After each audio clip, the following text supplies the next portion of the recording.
এখন আমরা এসে গেছি মধ্যপ্রদেশ।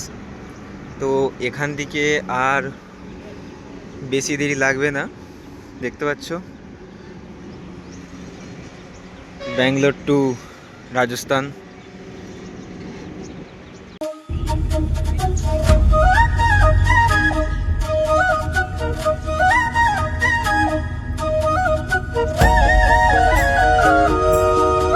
আর আমরা এখন আছি NH ন্যাশনাল হাইওয়েতে।